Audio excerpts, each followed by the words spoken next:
Bhavnagar Somnath national highway પર અજાણ્યા વાહનની હડફેટે સિંહણના મોતનો મામલો ઉકેલાઈ ગયો છે.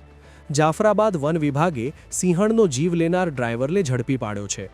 તપાસમાં ખુલાસો થયો છે કે એક સફેદ કલરની કિયા કારની ટક્કરથી સિંહણનું મોત થયું હતું.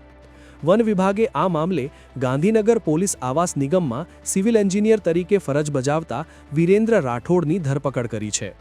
ધરપકડ કરાયેલ વિરેન્દ્ર રાઠોડ મૂળ કોડીનારનો વતની છે.